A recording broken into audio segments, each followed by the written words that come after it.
Mengla Bagamia, Janogaro Universe Automation Engineer, Emins of Chibare. Taking video lima so in, Janoro, WinCC my name, user and administration low bone no legal, job yapidoma Chibare. Download Janoro project Lego, point like Bame.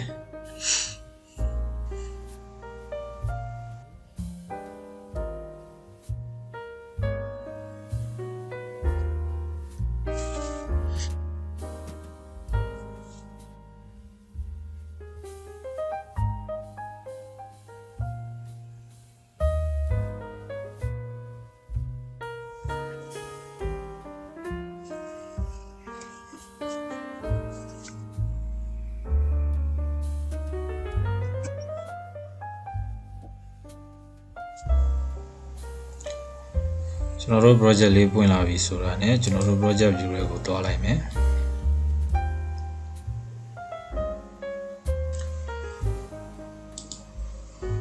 Okay, who's on general project label in Avi? Point Avi Sura, general ye, Asia Mine Pete, Pane one and Machime.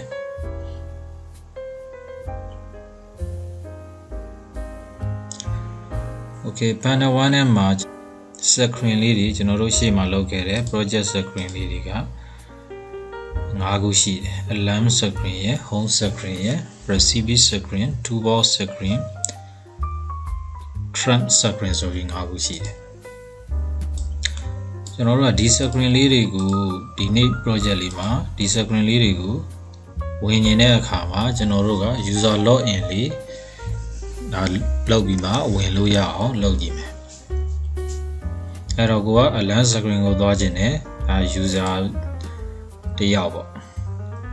Whole screen of Dodgene, the user the album. Now the good recipe screen of Dodgene, user the album. I love you, 2 year user nailing a Baswaligo, Dima, Tabiloma, Sanjim. Although in which no point that the window the near screen layers or in a home screen label. Home screen is a general the home screen lay Gani Vidoma. The child screen go to agent lotion, general. The user security law in Leo, general Tajan. I security law in general Tajan, tell me so, general Balo Biam solution. General ye, the Asian Mine project lady mama, general user administration legal, general Sarah Lobiam. As we general user administration legal set a load chain up the user administration legal directly nail. Okay, directly nail visuane, general body, user administration window lima, user user crew yes over Namushi. As a general user by mother chajime.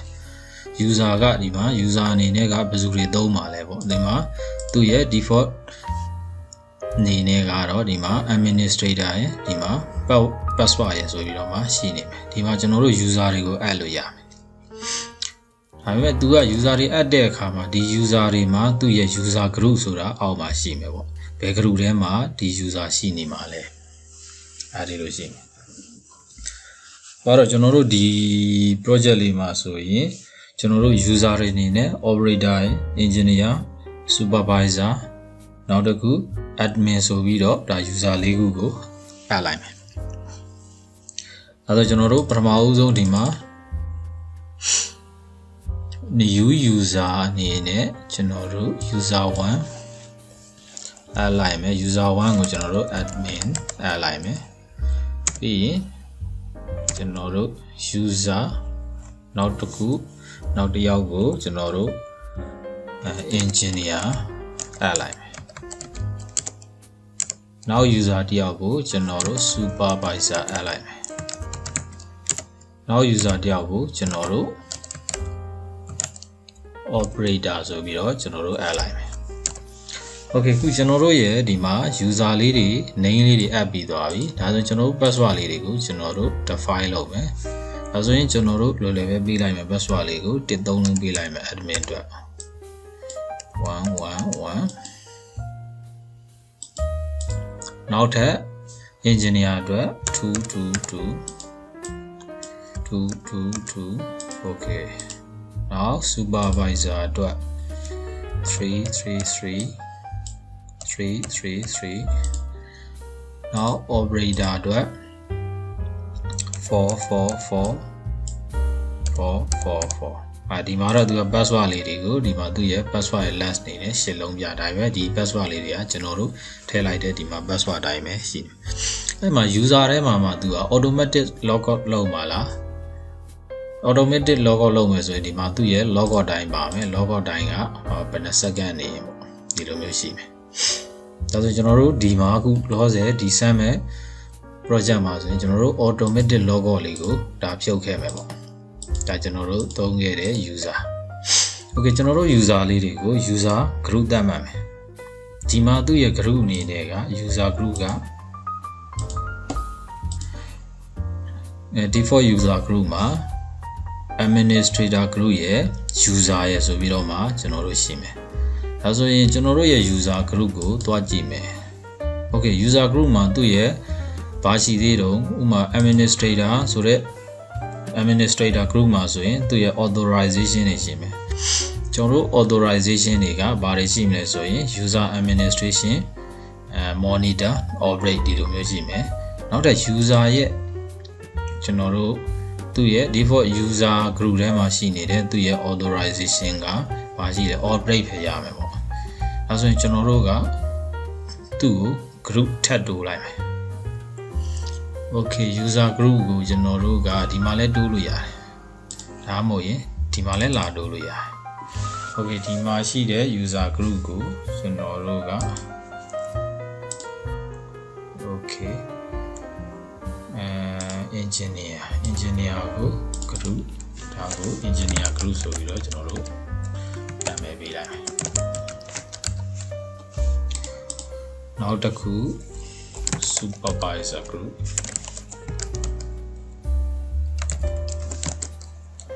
supervisor group ဆိုပြီးတော့ကျွန်တော်တို့နာမည်ပေးမယ်နောက်တစ်ခုကိုကျွန်တော်တို့ operator group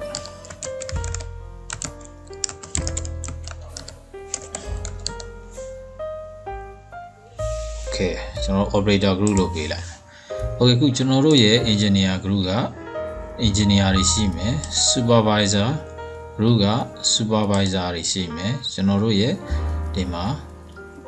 operator group က operator တွေရှိမယ် admin ကတော့ကျွန်တော်တို့ဒီ default administration group ထဲမှာထည့်လိုက်မယ်ထည့်ပြီးမှ user group မှာသွားပြီးတော့မှကျွန်တော်တို့ရဲ့ဒီ user engineer က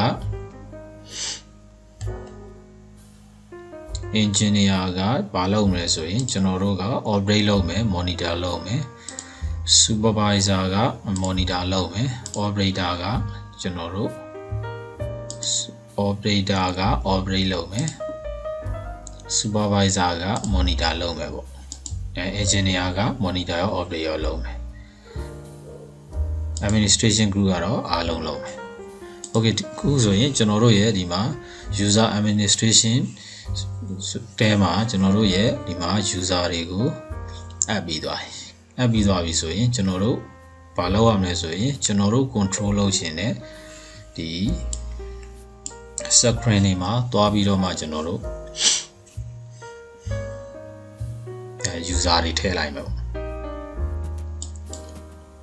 okay ဒါလေးပေးလိုက်မယ်ကျွန်တော်တို့ main screen ကိုတော့ဒါပထမအဆုံးပွင့်လာမယ် screen သူ့ကိုကျွန်တော်တို့က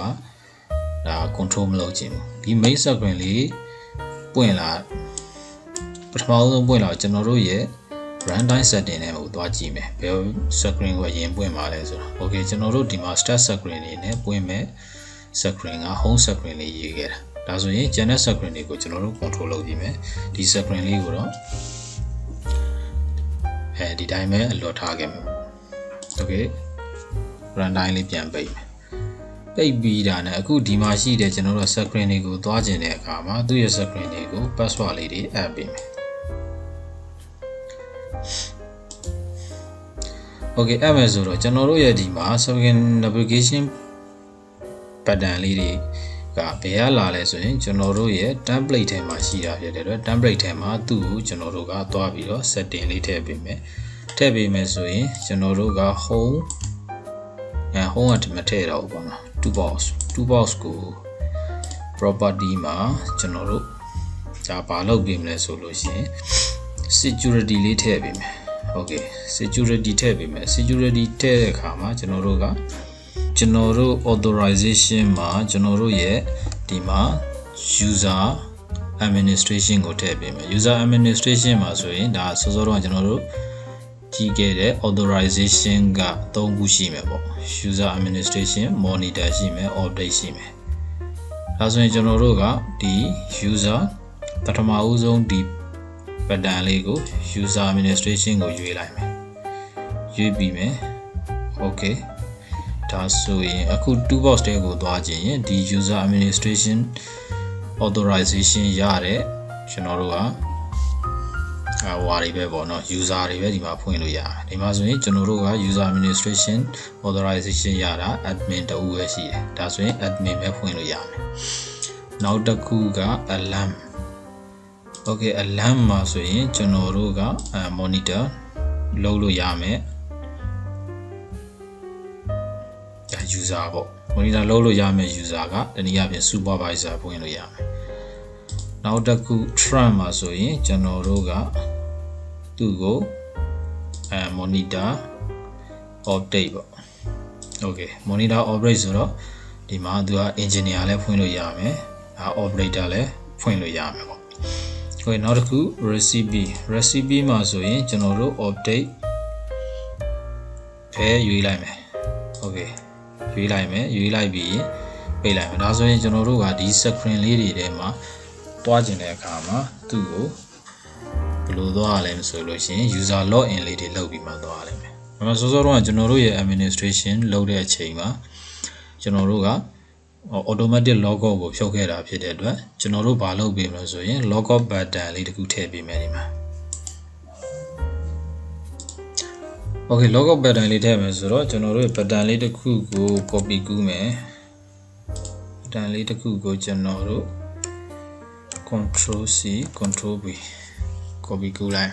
ကူးပြီးရင်ဒီ button လေးကိုကျွန်တော်တို့ logout button လေးလို့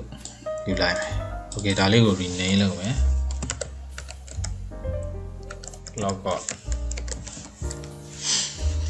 logout လို့ rename လုပ်ပြီးတာ ਨੇ ကျွန်တော်တို့သူ့ရဲ့ logout လို့ rename လုပ်ပြီးတာ ਨੇ ကျွန်တော်တို့သူ့ရဲ့ property လေးထဲမှာသူ့ရဲ့ကျွန်တော်တို့event လေးကိုသွားပြင်မယ် okay event လေးထဲမှာ fresh လောက်တာ ਨੇ လောလောဆယ်သူ့ရဲ့ event လေးကို delete နိုင်မယ်သူ့ကိုကျွန်တော်တို့ဗာရွေးပေးမယ်ဆိုရင် logout ကိုရွေးပေးမယ် okay ဒါလေးကို press နေတာ ਨੇ ကျွန်တော်တို့ကဒါလေး logout ဖြစ်သွားမယ်ပေါ့ user logout ဖြစ်သွားမယ် okay ဒါဆိုလို့ရှိရင်ကျွန်တော်တို့ရဲ့ project လေးကိုအရင်ဆုံး save လုပ် combine လုပ်မယ်ပြီးရင်ကျွန်တော်တို့ simulation လုပ်ကြည့်မယ်အဲဆိုရင်ကျွန်တော်တို့ရဲ့ logout လေးကိုကျွန်တော်ဘယ်မှာထားမလဲဒီနားလေးမှာနားလေးမှာထားလိုက်မယ်ဒါဆိုရင် project ကို save မယ် project save ပြီးသွားပြီဆိုရင်ကျွန်တော်တို့ compile လုပ်မယ်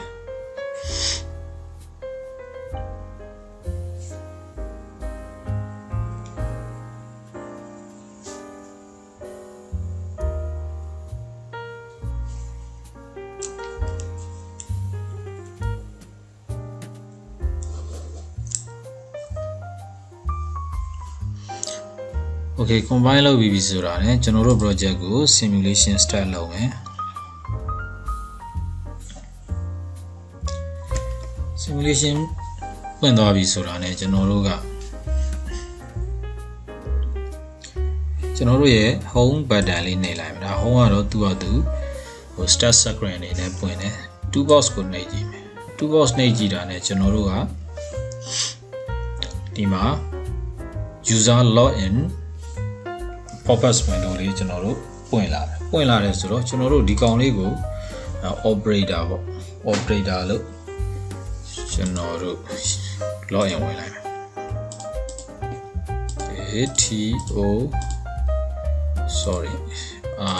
operator enter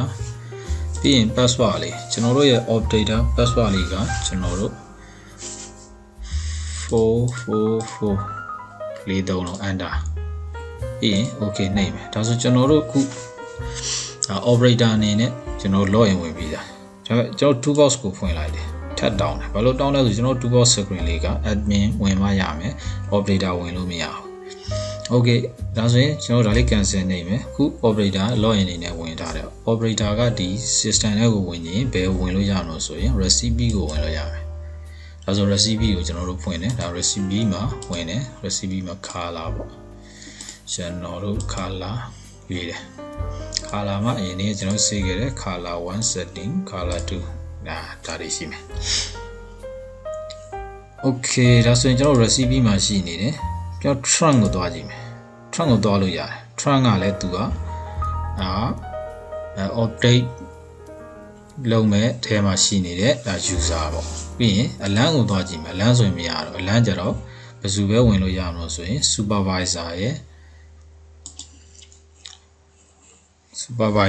ကျွန်တော်တို့ engineer ရဲ့ပဲဝင်လို့ရမယ်ဒါဆိုရင်ကျွန်တော်တို့ home screen ကိုပြန်သွားမယ်သွားပြီးရင်ခုကျွန်တော်တို့ဝင်ထားတဲ့ operator ကို log out လုပ်လိုက်မယ်ဒါ log out နှိပ်လိုက်တာနဲ့ toolbox ကိုဝင်မယ်ဝင်လို့မရဘူးအလန်းကိုဝင်လို့မရဘူး trunk ကိုဝင်လို့မရဘူး recipe လည်းဝင်လို့မရဘူးဘာလို့လဲကျွန်တော်တို့ operator log out ဖြစ်သွားပြီဒါဆိုရင်ကျွန်တော်တို့ toolbox ကိုဝင်ရင်လည်းဆိုရင်ဘာနဲ့ဝင်ရမလဲဆိုရင် admin နဲ့ဝင်ရမယ် admin ကိုတတ်မှတ်ခဲ့လို့ admin enter ပြီးရင် password က111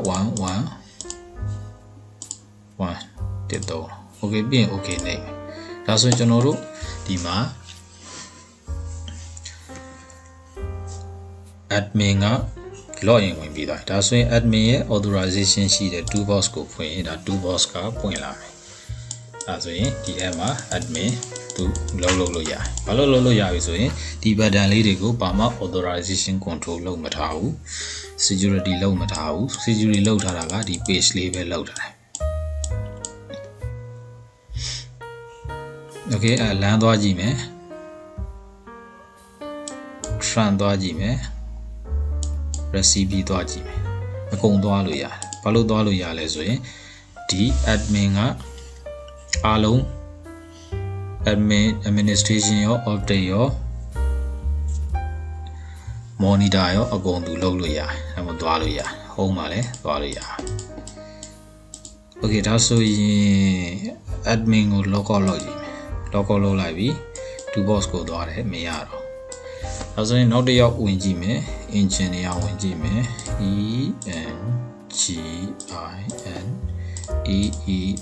engineer enter engineer ရဲ့ password က222 okay ပြီးရင် enter ဒါဆို engineer ဝင်သွားမယ် engineer ဝင်သွားမယ်ဆိုတော့ engineer ဘာလုပ်လို့ရမလဲဆိုလို့ရှင် monitor လုပ်လို့ရမယ် update လုပ်လို့ရမယ်ပေါ့ဒါဆိုရင် monitor ဒါ admin နဲ့ဝင်လို့မရဘူး monitor အလန်းဝင်လို့ရမယ် monitor trunk ဝင်လို့ရမယ် monitor recipe ဝင်လို့ရမယ် engineer ဒီ၃ခုကိုဝင်လို့ရမယ် okay supervisor ဆိုရင်လည်းဒါသူ monitor ဝင်လို့ရမယ်ဆိုတော့ဒီနှစ်ခုကိုဝင်လို့ရမယ်ပေါ့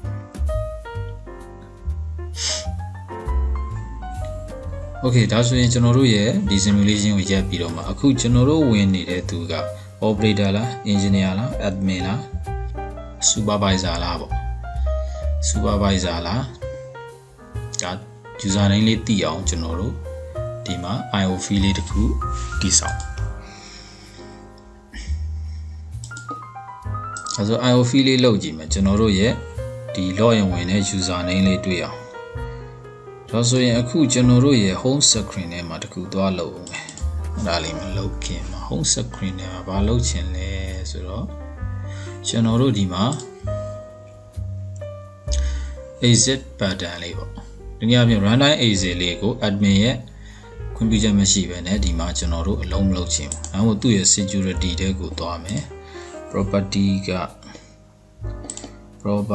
authorization လေး security ရဲ့ authorization လေးကိုကျွန်တော်ထည့်မယ်။အဲ့ဒါဘာလို့ authorization လို့ဆိုရင်ကျွန်တော်တို့ admin ရဲ့ authorization လေးထည့်ခြင်း okay ဒါဆိုရင်ဒါ authorization လေးထည့်လိုက်မယ်ထည့်လိုက်ပြီးရင်ကျွန်တော်တို့က user name လေးကို IOV နဲ့ for ပြီးတော့ကြည့်ကျင်တာဆိုတော့ကျွန်တော်တို့ပထမဦးဆုံးလုပ်ရမှာကကျွန်တော်တို့ရဲ့ HTML ထဲမှာ user name test လေးကိုကျွန်တော်တို့ဖန်တီးမယ်အဲဆိုရင်ဒီ test လေးကိုဖွင့်လိုက်မယ်ကျွန်တော်တို့ဖွင့်ပြီးတာနဲ့ဒီမှာ new test လေးကျွန်တော်တို့ခေါ်မယ် new test လေးကို user name လို့နာမည်ပေးမယ် user name သူ့ရဲ့ data type ကိုကျွန်တော်တို့က string ဆိုပြီးတော့မှကျွန်တော်တို့ယူမယ် was string ပဲ okay user name လေးသတ်မှတ်ပြီးသွားပြီဆိုရင်ကျွန်တော်တို့ဘာလုပ်ရမလဲဆိုရင် user name tag လေး create လုပ်ပြီးရင် schedule tag မှာ schedule လေးတစ်ခုကို test လေးတစ်ခုကိုဖန်တီးမယ်ဒါလေးကိုလည်း user name လို့နာမည်ပေးလိုက်ပေးပြီးတာနဲ့ဒီ function list မှာသူဘာလုပ်ချင်လဲဆိုရင်ဒီမှာကျွန်တော်တို့က user chain ဒါလေးကိုကျွန်တော်တို့လောက်လိုက်မယ် okay ဒါလေးလောက်ပြီးပြီဆိုတာနဲ့ဒီမှာသူက execute one user chain တဲ့ချိန်မှာသူက schedule လောက်ခိုင်းတယ်သူ့ရဲ့အလုပ်ကဘာလုပ်ရမလဲဆိုရင်သူ function list name က user name trigger ကဒါ user chain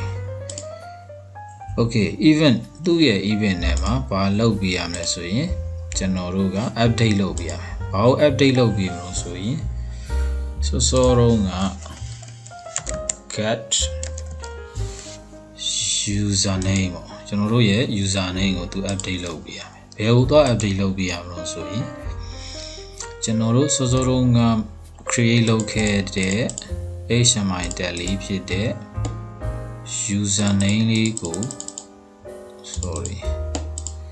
သွားပြီး add လုပ်ပြရမယ် okay ဒါဆိုရင်ဒီ schedule tag လေးပိတ်လိုက်မယ်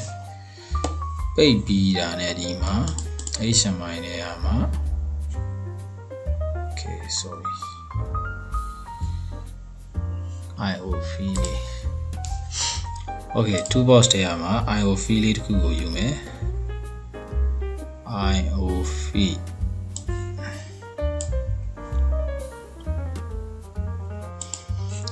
IOV လေးကိုယူမယ်ဒီ IOV လေးမှာ property လေးချိန်မယ် property က IOV ထဲမှာ general ထဲမှာ project test လေးရွေးပေးမယ် okay project test လေးကစောတော့ငါ create လုပ်ခဲ့တဲ့ user name ws string ပေါ့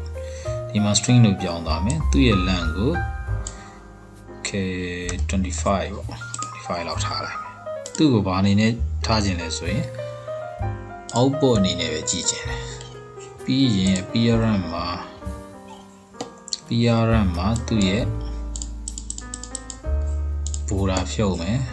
ပြီးရင် color က okay ပြီးရင် text color ကို white မှာထားလိုက်မယ် text color white something okay ပြီးရင်ဒီ tag လေးကို center မှာထားမယ် okay ဒါဆိုရင်ခုကျွန်တော်တို့ login ဝင်လိုက်တဲ့ user ကဘယ်မှာပေါ်မလဲဆိုရင်ဒီမှာ home screen ရဲ့ဒီ IOV လေးထဲမှာလာပြီးတော့မှပေါ်မှ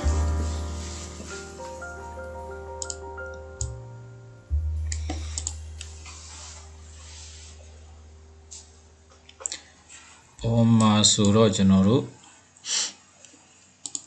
ဒါလေးကို simulation လုပ်ကြည့်မယ် okay simulation လုပ်ကြည့်မယ်မလုပ်ခင် project ကိုစေမယ်ပြီးရင် compile လုပ်မယ် compile လုပ်ပြီးပြီဆိုတော့ねကျွန်တော်တို့ရဲ့ simulation လေးကို start နိုင်မယ် Okay ကျွန်တော် simulation start နေတယ်ဒီမှာဘာမှမပေါ်သေးဘူးဘယ် user မှလည်း login လုပ်မထားသေးဘူးပြီး exit ကိုတစ်ချက်နှိပ်ကြည့်မယ် exit ကိုတန်းပြီး exit သူမဖြစ်တော့ဘူးဘယ်သူပါမှ exit ဖြစ်မလဲဆိုရင်ကျွန်တော်တို့ admin ရဲ့ခွင့်ပြုချက်ပါမှာ okay အဲဆိုကျွန်တော်တို့ admin login ဝင်ကြည့်မယ် admin ပြီးရင်111 okay ဒါဆိုရင်ဒီမှာသူဝင်ထားတဲ့ user က admin ဒါဆို exit လဲလုပ်လို့ရမယ်ဒါဒီကဟွာတွေလဲဒါဝင်လို့ရမယ်ပေါ့အကုန်လုံးဝင်လို့ရဟုတ် okay ဒါဆို exit နေကြည့်တွားလို့ရတယ်ဘာလို့သူ့ကို logo လုပ်မထားဒါဆိုပြန်ပြီး simulation လုပ်ကြည့်မယ် okay simulation လုပ်ကြည့်မယ် user login မှာ operator က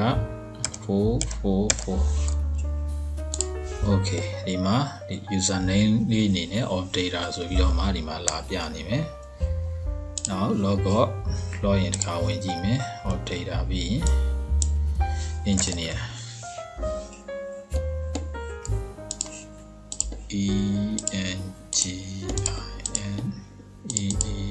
engineer enter 222 enter okay အဲဆို engineer ပေါ့အဲဒါလေးကို exit လုပ်ကြည့်မယ်ဟိုတခြား supervisor ဝင်ရင်လည်းရတယ် okay supervisor sorry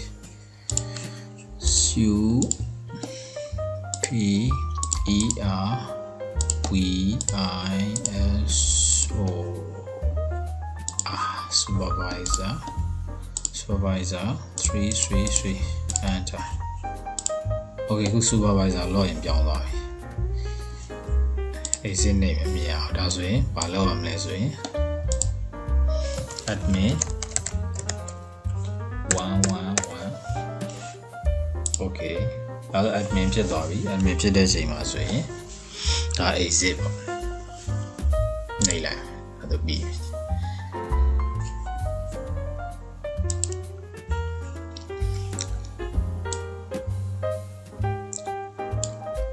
အခုဗီဒီယိုလေးမှာဆိုရင်ကျွန်တော်တို့က user administration